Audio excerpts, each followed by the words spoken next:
大家好，歡迎收睇 Campus TV News。今日我哋集中講下行政長官李家超於9月17日發表嘅2025年施政報告，主題係深化改革、心繫民生、發揮優勢、同創未來。今日等我哋簡單介紹今次施政報告的重點。冇錯，呢份報告圍繞經濟與民生兩大主軸，提出多項新設施。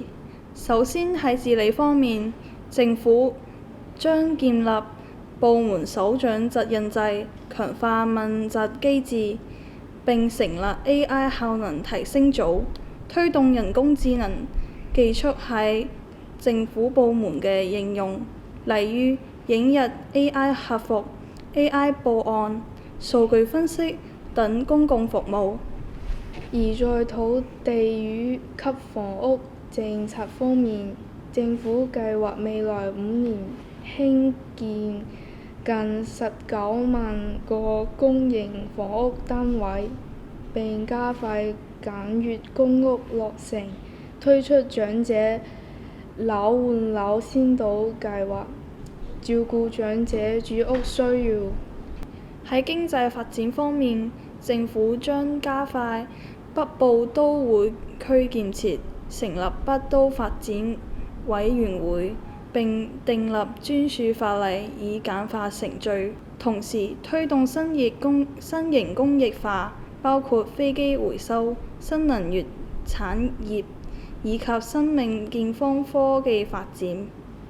金融方面都有唔少亮點，例如縮短股票結算週期、建立黃金中央清算系統，以及推動數字資產交易立法。政府亦會放寬新資本投資者入境計劃嘅投資要求。除咗經濟方面，民生方面亦有唔少措施。政府將推出慢性疾病共同治理平台，並建設中風級心血管綜合醫療中心。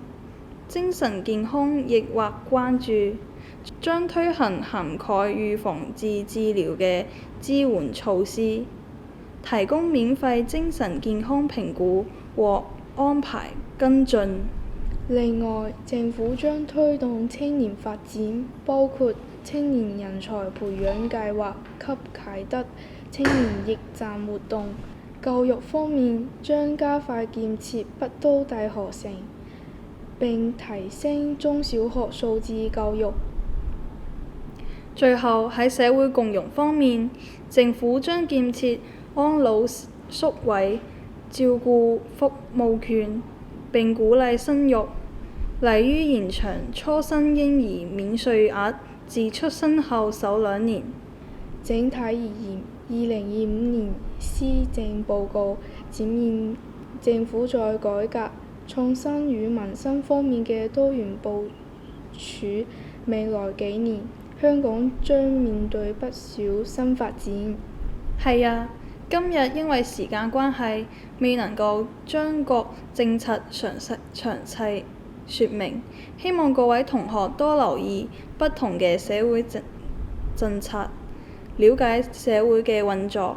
多謝收睇。